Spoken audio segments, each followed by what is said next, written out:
designed to encourage, empower, and educate real estate professionals by sharing best practices from business leaders that are proven winners. I'm your host, Kyle Malnati, and this is Calibrate Real Estate. Broadcasting from the Mile High City, thank you for tuning in to the Calibrate Real Estate Podcast. I'm your host, Kyle Malnati, and I should say broadcasting from Colorado because our esteemed guest, Jesse Lehner, is actually going to be interviewed in Fort Collins while I'm in Denver. Jesse and I know each other personally. We've connected a bunch of times over the phone and in person. We had a sushi lunch just a week ago, and Jesse's up in Fort Collins with C3 Real Estate Solutions. Go ahead, Jesse. Say hello to our podcast audience. Hello, audience. Yeah, thank you, Kyle, for having me. This is a real treat. So Jesse is the managing broker and co-founder of C3. That's a cool name. You've got awesome logos. If anybody's listening, go to Google and just Google C3 Fort Collins. I love the concept. Let's talk to our audience just about what C3 literally means, and then the genesis of how you started C3 with your other founder, John. Sure, you bet, Kyle. Well, I'll try to make it short. As you know, us realtors have the gift of gab. So you just, you give me a little signal if I need to stop. But three C's that are kind of the pillars to our company are character, culture, and commitment. How we got to the C3 name was primarily due, believe it or not, a funny story. The very first truck that I ever fell in love with was a truck called a GMC Sierra C3. Many of you don't know that truck, and that's fine. They were only made in the year 2001. You'll notice if you ever see one on the back of the truck, it'll say Sierra with a little C3, a little cube symbol. I actually had a little business in college where I grew up in Alaska. And when I was in college in Fairbanks, Alaska, right when those trucks came out and were available, I actually would purchase them on eBay. As a poor college student, you could still get a loan for a car. And I would get a one-way ticket to Texas or wherever to buy one of these low-mile C3 pickup trucks. And I'd rush back to Alaska, drive it home, and I had to be back in 3.5 or 4 days for school. And I'd immediately get it back, and I would wash it up, and I'd put it in the paper. And I figured out I could make a decent chunk on that. So it was kind of my first business adventure, was buying these C3 trucks and then selling them. The business story from that was, of course, I'm a poor college student, so I do it once, it's great. I do it twice, fantastic. Then I think, well, I can buy two now, so let's do that. So I do that, getting back to Alaska. And at that time, GMC announced for the first time the employee pricing model, which allowed the public to buy new vehicles for the same price as employees. So they totally undercut me, lost my behind on the last couple of vehicles, and said, I guess the old adage of pigs get fat and hogs get slaughtered. I learned that pretty quickly. So I sold those two, and that was my last venture into the car business. But I've always liked that truck, and I've always liked that name. And so, to be honest, we got lucky, Kyle. When we started our company, we decided John and I talked about that. The number and the letter, not knowing that that's kind of a trendy thing. There are developments now that are just numbers, 2534 or Q17 or whatever it is. So we got lucky with that, but that's kind of what started the name.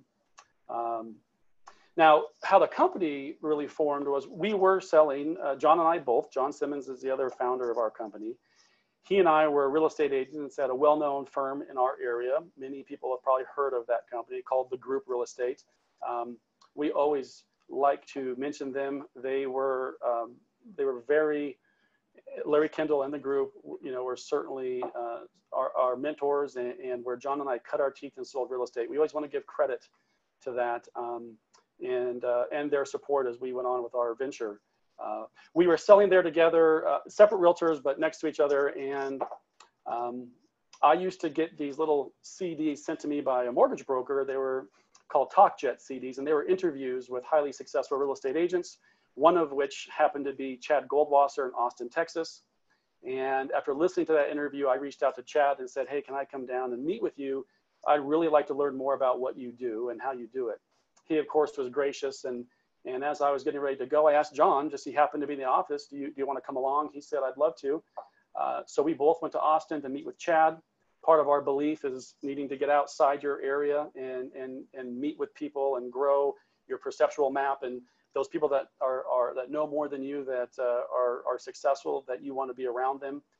And Chad welcomed us in, and we spent a few days with him. And during our time there, we both were at a point with our businesses where we were starting to needing to grow our team.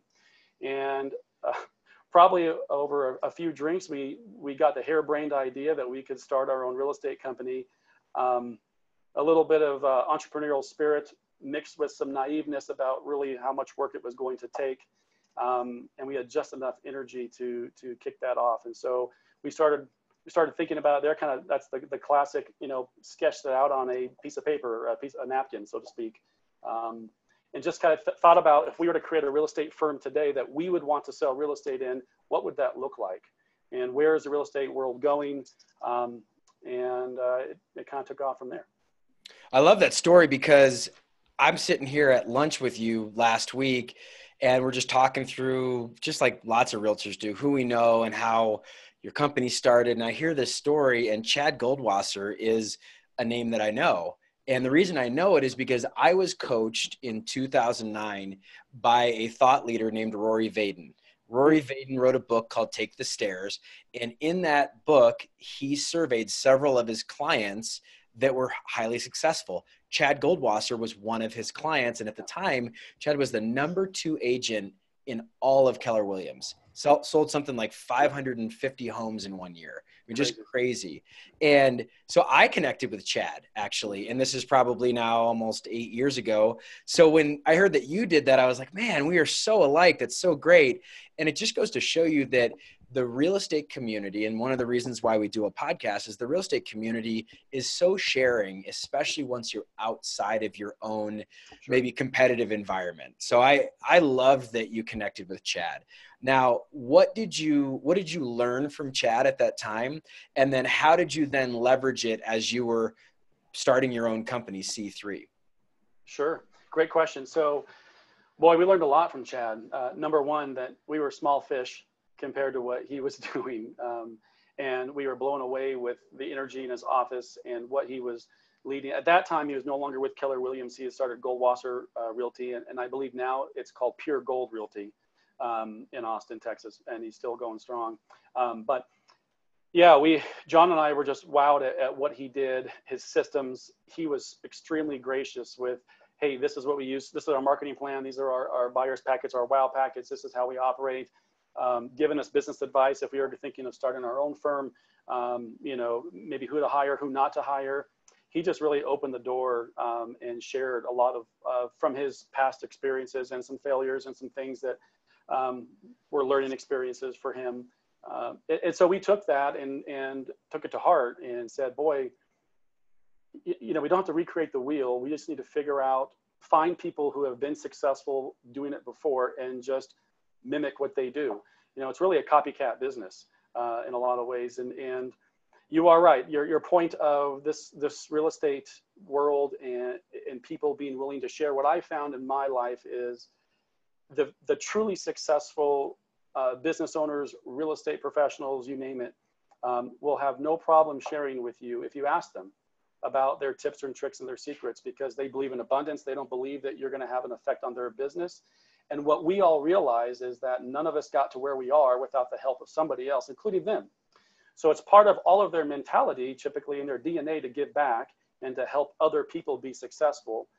If they appear to be successful through Facebook or whatever they post, and they're flashy and it looks like they're successful, and you ask them to go to coffee to pick their brain, even if you're in the same area as them, if they say no, I would submit to you that's probably because they're not as successful as they seem. And so they have a fear that you're going to hurt their business. And I can name a number of people in Fort Collins at our previous company and others that were gracious with John and I as well. But Chad certainly opened our eyes to a lot of things that we could do better, and energized us, that encouraged us that we could do the same. So a couple of great examples to just accentuate that point is Jesse was introduced to me by a very good friend, Leslie Moen. Leslie was also at the group. Leslie and I are both 30 under 30s in different years with Realtor Magazine. And Leslie connected me with you. And at the same time, I was doing some work up in Fort Collins for a great client of mine, someone, I don't do a lot of work in Fort Collins. For those of you who aren't from Colorado, it's about an hour and 15-minute drive on a good day. If you hit some traffic, it could be an hour and a half to maybe even 2 hours, depending on what you hit. But I was going up there for a client, and Jesse is the listing agent for a property that they were looking at. Turns out that client didn't write an offer on that property. They wrote an offer on a different property. And I said, maybe and hopefully Jesse would connect me with a very nice inspector. And without question said, absolutely, here's a couple of great inspectors, happy to help you out. And further, when you come up here, let's connect. So we did. We got together for a nice sushi lunch in Fort Collins, Old Town area. And the next part of that is Larry Kendall. Larry Kendall with the group, I think, has constantly had this abundance mindset. So much so, for those of you who don't know the group or Larry Kendall, you probably have heard about ninja selling or ninja installs in the real estate and insurance industries. He has grown such a big coaching program that he's doing even more of that than he is real estate brokerage. And let's talk about your relationship with Larry. Both, I think, your time with Larry, but then also as you were leaving, I think that it's very interesting, and I've been at several companies and I've done podcasts about this, that when you arrive at a company, that's not what you need to pay attention to. It's when you leave, how you're treated. Because a lot of us will leave for different reasons. We have different opportunities happening, something doesn't go well, whatever. And I have found in several exits within my career to go take care of new opportunities that it hasn't always been well received. And then other times it's been very well received. So let's talk about your relationship with Larry. Wow. Well, this is, I will make this short. I'll try to. Larry, simply because Larry has had a profound effect on an impact on both John and I think it's hard, if you've ever been around Larry, to not feel the same. He is a salt of the earth, genuine individual. He loves people. He loves helping people be successful. He epitomizes the abundance mindset. So much so we invite Larry into, we invite our agents to attend, and we help pay for every agent to go through his ninja selling courses. That's called a ninja installation. It's a 3-day course. We are a ninja-based company. Although we no longer sell at the group, we are a company that believes in his philosophies on attraction versus seeking and chasing, providing value and being a professional for your individuals, for your clients. He often used to preach to us, that people will seek you out if you provide value to them. And it's not about his course is it's a course. It's a selling course on how not to sell. One of his sayings is, everyone likes to buy, but no one likes to be sold. And if you haven't, I'll give a little pitch for Ninja Selling, ninjaselling.com on his behalf. If you haven't, if you're out there in the community of real estate or any sales job, it applies to really any career where you're in sales. And let's face it, if you're in any form of business, we are all in sales at some level. His course is fantastic. His book is wonderful. So he's been a mentor. He's been a trainer. He's a friend. To this day, he was probably the first or second person after we left the group that we went to lunch with. Not an ounce of anger or upsetness or whatsoever. It was all about supporting us. It was all about happy for us. Wish you guys the most success. And he always says, it doesn't matter what flag you fly. We all want. We believe in ninja selling, and we'd rather be doing a deal with another ninja on the other end of the line, even if you don't fly the flag of the group. And he has been that way since he started. So I'll be quiet now because I can go on and on about Larry, but he is a tremendous teacher, coach, mentor, and friend. Here are some of my reflections, because I've had some tremendous mentors myself. To have a mentor-mentee relationship, you typically do have an end to those relationships. There's just a period of time that things change and you need to either seek out a new mentor, or you've hit this point where you're ready to become a mentor yourself. And a lot of times that's when you leave your mentor. I've spoken publicly about several of my mentors and what that has been like in past podcasts to leave those mentors. But I'll share with you that if you can't get to Fort Collins or to a Ninja install location for $25, you can buy his book. And Correct. He teaches everybody how to operate his business. Mm-hmm. And further, not only is he doing that from afar, because we started the conversation saying it's really easy to get outside of your own city or state mm-hmm. and go to talk to a realtor to talk about how they've been successful. Not only is he doing that publicly in his installs and his books and his coaching, he's also doing that with agents that leave his company and stay in Fort Collins that could be perceived as a competitor. And I just think that that's beautiful. I think it's absolutely wonderful. And his legacy will continue to be one of generosity mm-hmm. and abundance and consideration for others, because I agree, you're just going to have a situation where people are going to need to leave for whatever reason. And so I think that that's wonderful. What are some of the things that you've really, really learned from the Ninja process? I mean, taking Larry necessarily out of it, because the concepts, like most good teachers and mentors, the concepts aren't really brand new. I mean, a lot of them are intuitive. A lot of them are things you've heard from different people. Like a lot of good teachers, he consolidates it and explains it in such a way that's just very portable. So what are some of the things that you've learned from Ninja Selling that you, from a tactical standpoint, implemented at C3 that you feel like these are our bread and butter? These are some of the things that we're doing on a daily basis and teaching our agents. Yeah. Well, there's a lot of them. But I would say, I'll give you a couple. The first would be, and this is kind of how he starts the book, I believe, the book as well as his Ninja install teaching, is the power of the mind, the mindset. Larry is a voracious reader, and he studies and he learns, and he wanted to know how the brain works and how it affects what we do. And again, I've had my wife come to the first day of Ninja install before, because a lot of that first day is really about how you approach your life, and what you focus on expands, and how does the reticular activating system work within your brain, and if you want to change the outside, how you need to change the inside. Your affirmations. He takes the psychology and brain and he puts it all together. And so the first part of it is truly, if you want to be successful in any sales business or business, it's hard for you to do that if you're not, if you don't have the right mindset, and if you're not first successful with yourself from the perspective of what do I need to do? Because we're all going to run into daily challenges, and we've heard about setting goals, and we've heard about, providing the right habits and so on. But if you're not careful, those naysayers or your doubts can creep in. And so what do you do to stay focused and block out the negative, and you see more of the positive in the world? So Larry does a very good job of setting the table for how you need to operate, not only as a salesperson, but also as a human, to creating the life that you want ultimately. So we focus on that a lot. It's through, whether we have a library at our offices with books that not all are about selling. A lot of them are about the mind and how the mind works. We have audio CDs that I give to every one of our agents when they come in, by a gentleman named Lou Tice. I'm happy to send you the CD. In fact, anybody who reaches out to me on your podcast, if they want a copy of it, I'll send it to them. It's a wonderful hour recording of Lou Tice, who founded the Pacific Institute, that really studied how the brain works. And it was Lou Tice talking to a group of realtors on stage and it was recorded, and it was phenomenal to hear him explain how the brain works. So the idea of mindset, first and foremost, I think comes through with Ninja Selling.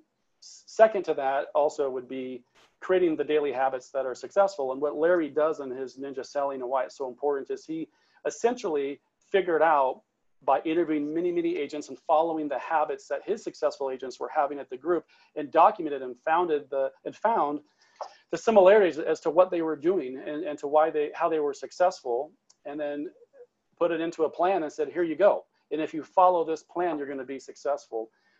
The testament to that for me is I started in real estate in 2008, a wonderful time to be a brand new agent. I did not grow up in Fort Collins. As I mentioned, I'm from Alaska. When I started selling real estate in 2008, one of my first tasks was to write down every single person that I know or knows me in the area, to start my sphere, my database. 32 people was all that I knew. And I entered into a company. Many of you may not be familiar with the model at the group, but you need to produce. They're a high production company. They do a very good job. They've always been one of the highest number of transactions per agent, going back to 1976 when they started. And so I'm thinking, well, how am I going to do this? 2008, I have 32 people in my database, but I had Ninja Selling and I had Larry and I had the path. So 3 years in, 2.5, 3 years into selling at the group, I remember being up in front of a sales meeting with Troy Heapsch and Tammy Spalding. And we were being asked questions by 200 agents that had way more experience than I did about what we do with our business. And I remember a question coming that said, that they basically said, well, what's your secret? What are you doing? You're basically brand new, yet you're in the top 10 at our company. And Larry was in the back, and I just simply pointed and I said, I don't know. I just do what he says. I apply what Larry says to do via, through Ninja Selling. And I'm smart enough to realize that he knows more than I do, and he's put it in this book and this training and these teachings, and I believe in it. So I'm just doing that. So as you can hear from me speaking about this, it's been a big part of my career, Ninja Selling all the way through. Thus, we believe in it for every one of our agents as well. Gosh, I love hearing all that. Lou Tice, I was introduced to Lou Tice by Brian Buffini on Brian Buffini's podcast. Huge influence for Brian. And if you want that CD, just send an email to info@calibrate.re.com. We'll make arrangements to have Jesse send that out to you. Also, if you want a copy of Ninja Selling, I'm happy to buy a copy. I've had several people ask for that. You could obviously go to Larry's website and buy it, but if you want one for free on my dime, I'm happy to buy it for you as well. I love that you're pointing in the back of the room as Larry asked that, and you're saying, I just do what he says.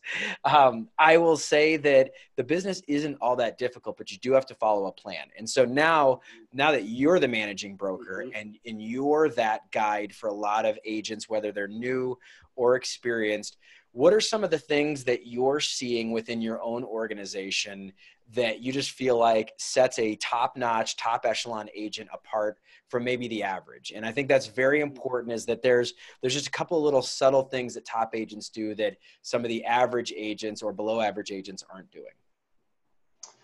Yeah, well, first of all, I've always said to our agents, there's no replacement for displacement.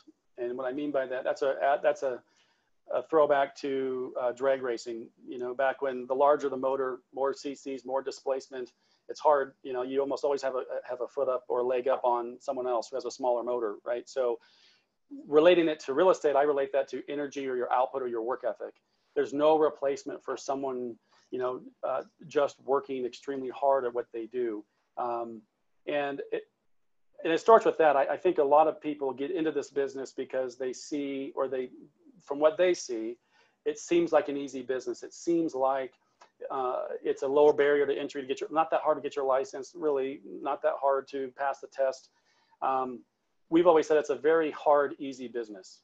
It's not hard to get into the business. It is very, it's not hard to open the door. It's not really hard to write a contract. It's not really hard to make a phone call. John and I always laugh a little bit when people come to us about how hard it is. And John's background, he was a ranger in the military.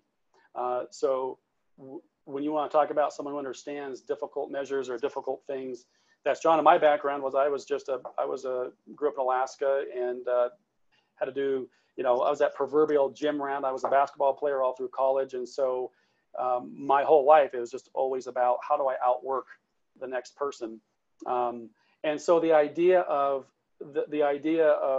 creating habits with which you treat it like a business and it's not a hobby. And if people approach it that way, you're setting yourself up for a lot more potential for success by putting in the time and putting in the effort. We can lay the groundwork. We can lay the plan out for our agents. The Monday, your hour of power, your Ninja 9 every morning, your goal setting, your affirmations, the books that you read, the people that you talk to, but you can't do it for them. I've also been a high school basketball coach. And I always remember saying to my athletes, I can't want it more than you. At the end of the day, if you truly want to be the best that you can be, if you don't want to settle for just being mediocre, then it has to come from within, and you have to be the one to put that drive and that energy towards it. And for people that get into the industry, a lot of times they start off with a lot of good gusto, and if things aren't going quite as well as they want, that energy starts to slide. I don't know. And maybe Kyle, you do, but I'm sure you're the same as me, a single agent or person who is in this business that is fairly successful, that doesn't work really hard at what they do.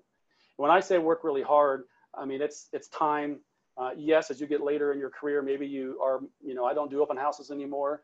And I take a little time off on the weekend to spend with my family. Sure. But throughout the week, I mean, it's a 5 a.m. to 10 o'clock at night often, and we're still working very hard at what we do. So that's first and foremost. And we try to impress upon them that they need to have that type of drive or that work ethic, really, for them to be successful in this business. Beyond that, we really encourage them to seek out people who know more than they, who have been in the business longer than they have, to pick their brain, and that was really a part of my success. Was I'm a avid reader, and I'm like that proverbial sponge that just wants to soak it in. So I would pinpoint people who I thought were just tremendous at what they did, and I wanted to take them to lunch, and I wanted to see what they could teach me. And that I'll always be forever grateful for. And that's what I offer now to any of our agents. If they want to meet with me on a daily basis or a weekly basis, or agents at other companies that want to meet with me, I'm happy to do so. I love that you mentioned the topic of being a voracious reader, hungry for knowledge. I think that that's really what sets apart a lot of successful people. And being a coach in high school basketball or youth basketball, it's all about hunger at some point. There's a book that I've read that has become very popular here in the last couple of years by an author named Patrick Lencioni called The Ideal Team Player. And Lencioni identifies, I'll send it to you if you haven't read it. Lencioni identifies 3 traits in every ideal team player. And it's that you have to be humble, you have to be hungry, and you have to be smart. And the third one, smart, people always hear that, oh, okay, intellect, it's people smart is what he says, because what ends up happening inevitably is most people you interact with have 2 of the 3. And if you've got certain 2, and I don't want to give away the book, it is fabulous. It's written as a fable. So the first half is a made up story, but it's got, a lot of good application. And then the second half, if you're a little bit more linear thinker, just like, let's get to the point, it's an executive summary. It's a fabulous book. It has revolutionized our way of hiring. And I would just share with you that is a fantastic resource. But my topic is that I believe that all leaders are readers. And so what are some of the books we've talked ad nauseum about? Ninja Selling, great book. I just mentioned Ideal Team Player, also great book. What are some of your favorite books that you've read that you continually go back to? I'd love to hear that. Yeah, good question. God, there's a lot of them. There's many. So you put me on the spot to try to remember some of these. But let's see here. The Compound Effect by Darren Hardy is a great book.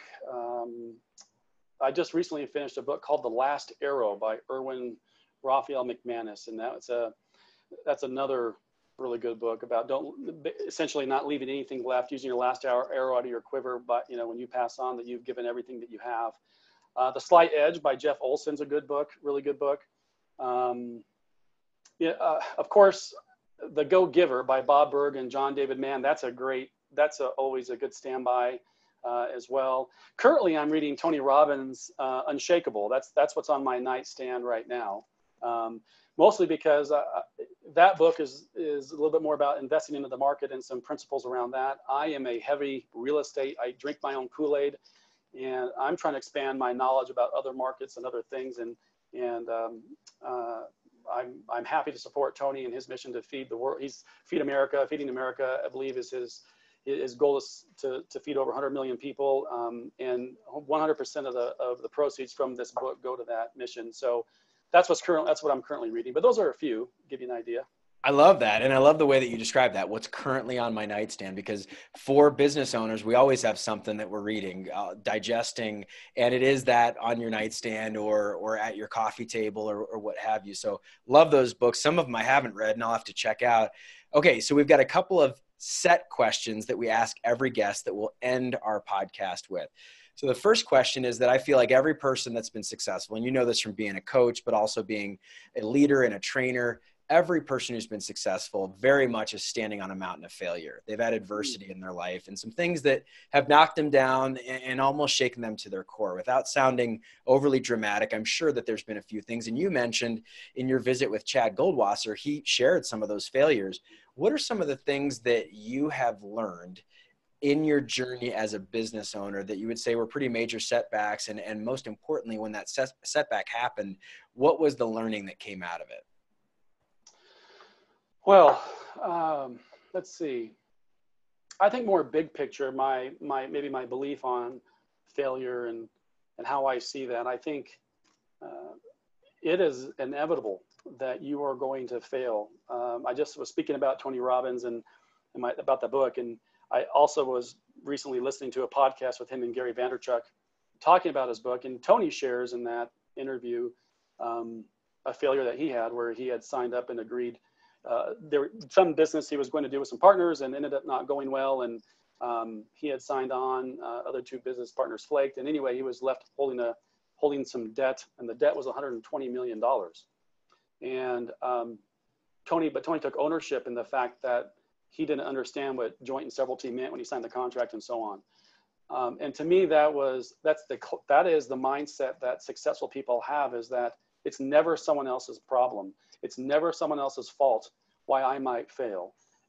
I'm not looking for other people to take the blame. He immediately said in that interview, I didn't realize what joint and several team mean. Not my attorney didn't explain it to me, and he should have read the contract better.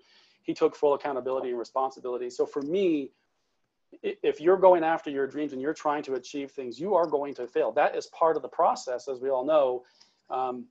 If you don't take responsibility or accountability for it and say, if I don't want that to happen again, what are some things that I need to do to put in place so that I don't go through that? And for part of that, for me, is I try to find people who have done it before and say, teach me what you know, so maybe I can avoid some of these failures. Still, that doesn't always work. We've had with our company, we thought, John and I, give you an example, we thought we could buy a coffee shop business over in Windsor and run a coffee shop and operate a C3 office next to it. And we quickly found out that we are not coffee shop owners. That is not our forte. And we have since, we have 4 offices, and that office we since, shut down and released it out and so on. But it was an expensive lesson. I always call it, it's an education when you fail. And sometimes that tuition is more expensive than other times. And I think if you approach it that way, that no matter what happens, as long as you learn from it, then you're just basically, it's life tuition that you're paying for. So the real failure to me, and I can't take credit for this, but I fully agree with her, the lady that founded, I'm drawing a blank, maybe Sara Blakely founded Spanx, I believe. Is that right? Yes, Sara Blakely founded Spanx, and her husband is Jesse Itzler, who is one of the owners of the Atlanta Hawks and founded NetJets, and they are part of Warren Buffett's donate more than 50% of your net worth over time to charity. I mean, they're a power couple for sure. Sure. So what I heard her say one time was that, and this, I believe that the real failure is not trying. The real failure is not going for it and taking a risk and putting yourself out there. And I had my stepdad tell me one time when I was trying to make a pretty important decision in my life, he said, I've never regretted the things I've done, but I have regretted things I have not done. And that is all the same thing, basically, that if you do, there's no guarantee that what you do or go after is going to work out. But there is a guarantee that how you approach, whether you're successful or you fail at it, the mindset that you have around that and how you're going to use that to improve yourself moving forward. And quite frankly, I can tell you that I have learned much more in my failures than I have learned in any of my successes, right? The toughest contracts, the toughest clients, the deals that might go to lawsuits, you don't know, it forces you to be better at your job, because now you have to pay attention even more so to what's going on. Heaven forbid, you might actually have to read the contract, real estate agents. You might actually have to understand what those paragraphs mean now. So that's my approach to failure, and I've had plenty of them. I love that advice from your stepdad, and I don't want to expound upon it too much more because everything you said was absolutely perfect and beautiful in the way that I perceive failures. But the idea that, and I have had so many decisions I've made where I say to myself, one of the reasons I'm making this decision is because I know that I will regret not having tried this out, not having, I hate to say scratch the itch, but not having given it really an attempt to be successful, even though I know that there's a lot of adversity. Starting a business is a great example of that. starting a business 3 years ago, there's no way I could have known all the different things that would have happened. And not all of it's been great. There's been some very, very trying times, but I will tell you that on my deathbed, I will never, ever have that regret of not having started a business, regardless of how it ends. I have no idea how it'll end over the next year or next couple of years or decades or however long it goes. So I just love that advice from your stepdad. That's really, really perfect. The next question I have for you Hey, Kyle, before we move off that topic, just real quickly, because I knew you were going to ask me that question. One of my favorite people to read quotes from is Teddy Roosevelt. And if you get a chance to Google Teddy Roosevelt quotes, he's got a lot of wonderful quotes, but one of my favorites, this is probably one of my all-time favorites that I put up, that I have in my billfold and billfold, I sound old, my wallet or whatever. But his quote, and I'll just read it real quickly for the audience because I think it's poignant to what we're talking about. It is not the critic who counts.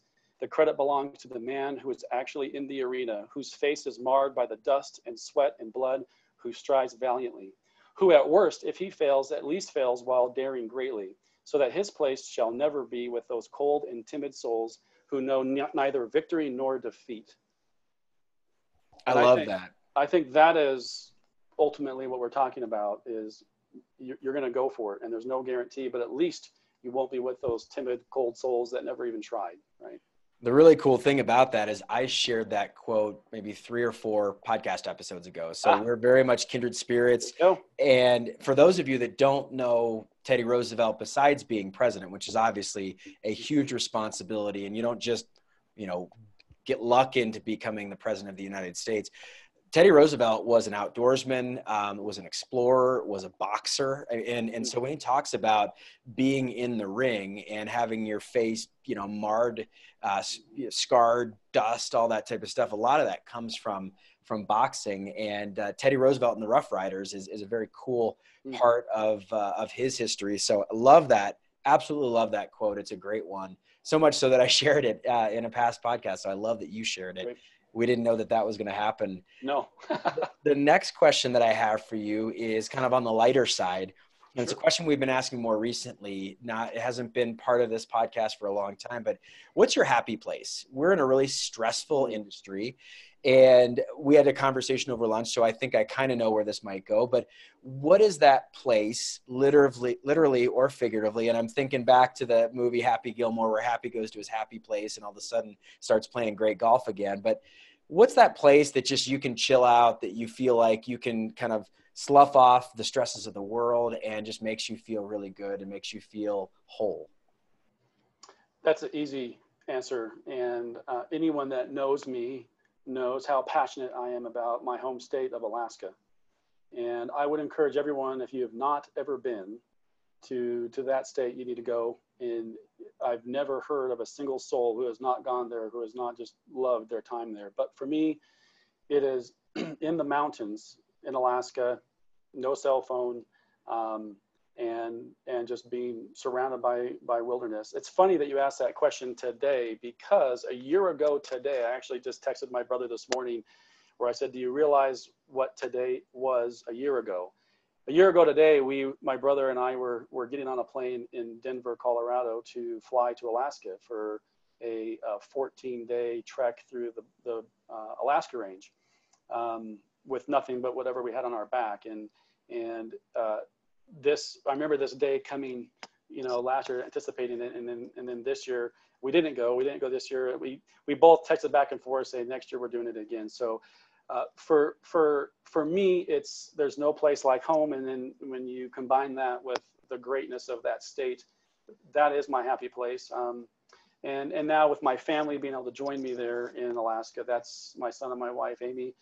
We will soon, have another cabin there, and we'll spend a lot of time there if we can, in the summers, and winters are a little challenging. So if you're going to go, I would always recommend you go sometime May through September for your first trip. That's what I would suggest there. So. I have a couple of good buddies that were in my fraternity that were from Alaska, and I've heard a lot of the same things that you've described. I've got to hear, though, from last year's trip, being from Alaska, what is that like, being trekking, through the mountains, no cell phone range, and just doing it with what's on your back, Jesse. I mean, how does that look, and what do you learn? And obviously you're with your brother, but 2 weeks is a long time. I mean, I went on a mission trip for 6 days. Later in the year, this year, I went on a family vacation, and I left my cell phone here at the office, had my staff take care of everything. And on that vacation, I mean, 6 days is like a long time to disconnect. What's 14 days like? That's impressive. Well, first of all, if you don't know what 12 days worth of food weighs, try it out. Even if you're buying freeze-dried food and how much room it takes just to carry your food, let alone your gear or any extra clothes, or if you think about all those things you need. So what always reminds me is how small we are in this wonderful earth that we're on. And,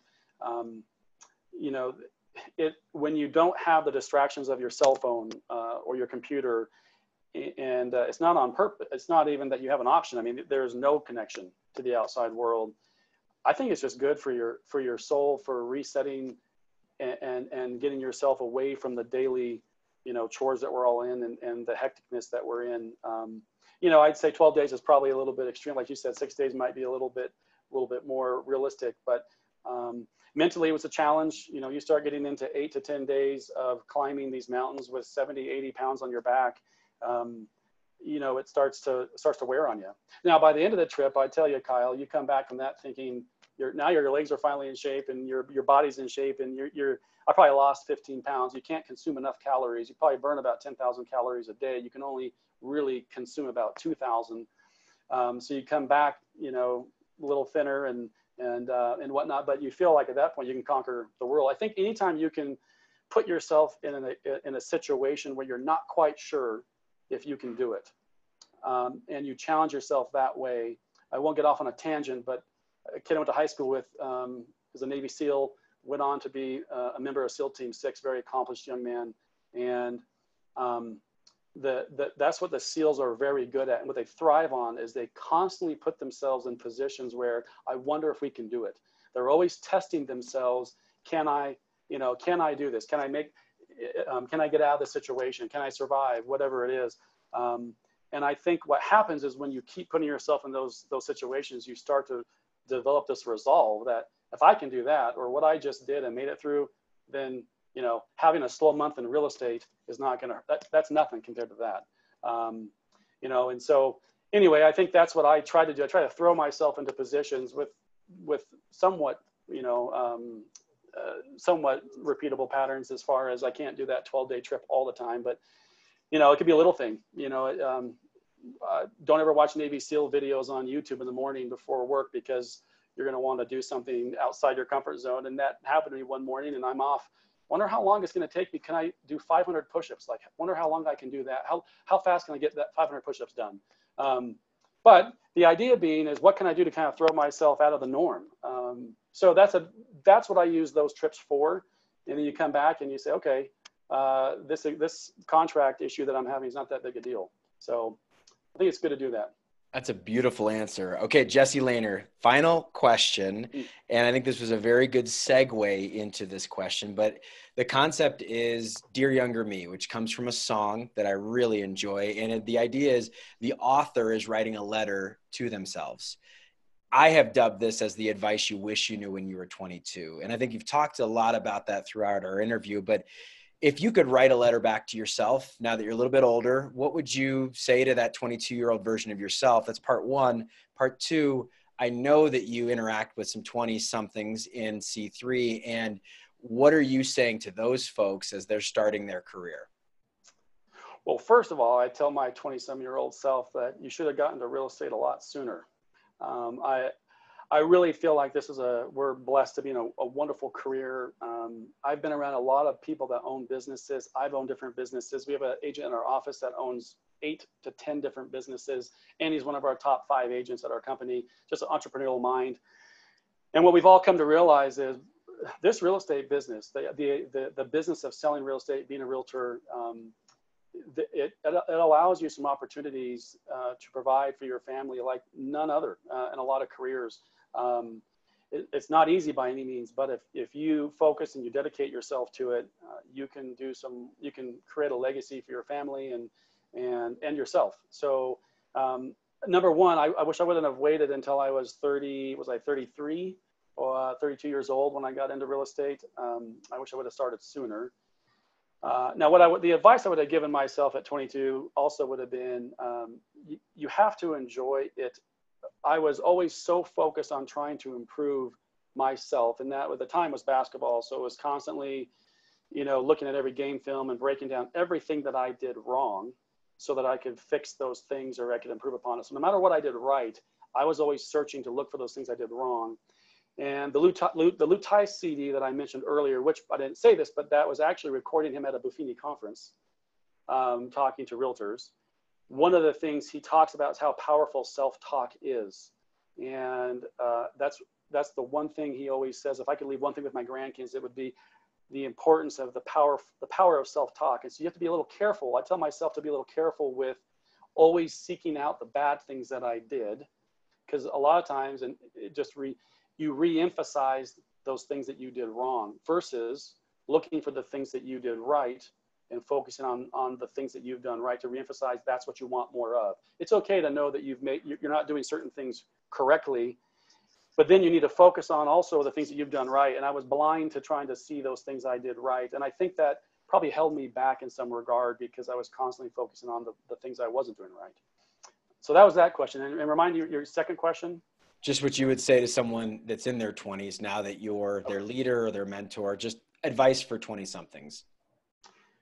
My advice for 20-somethings would be careful of technology, that you don't let it replace you. I think in our business, and we know technology is having a major impact on our industry today, we like technology at C3. We believe in technology so long as it enhances the relationship that you have with people.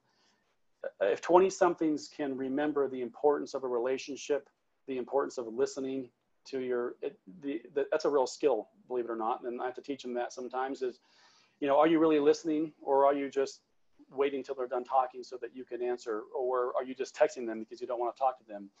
So if technology starts to replace you, it will replace you. And so be careful of using it as a replacement of you in your business versus a enhancement of that relationship. That can make you more efficient with your business, great. If it can enhance your relationship, like Facebook as an example, many of us could say that's enhancing our relationships because it's keeping us in touch with our clients even more so. But I would just warn them that not to get distracted with all the technology that's out there and still go back to the basis of our business is the human to human interaction. And at the end of the day, a computer can never give you empathy. And that is something that we need to remember, I think, as we move forward. Gosh, I love it. You nailed it. I mean, this was an incredible interview. I know I say this over and over again to our podcast audience. If it doesn't benefit anybody but me, it certainly benefits me to have these discussions. And the reason I have these interviews is because Jesse's someone you may never get to meet, but have the ability to listen and learn from. And I just really appreciate your time and your wisdom, Jesse. Really fun to hang out with you in Fort Collins earlier this month and just be your friend. And I appreciate your time. I will say that, again, the resources that we shared, if you're interested in ninja selling, if you're interested in that Lou Tice CD, just send an email to info@calibrate.re.com. If you're interested in learning about a Calibrate Real Estate podcast that talks about ninja selling, episode 58 by Scott Stedman, where we talk about the question, how's the market, which Larry Kendall talks about in that book, is awesome. So for Jesse Lanier at C3, for Kayla Davis, our podcast producer, I'm Kyle Malnati. And as I love to say, we will see you around the neighborhood. Bye, everybody. Thank you.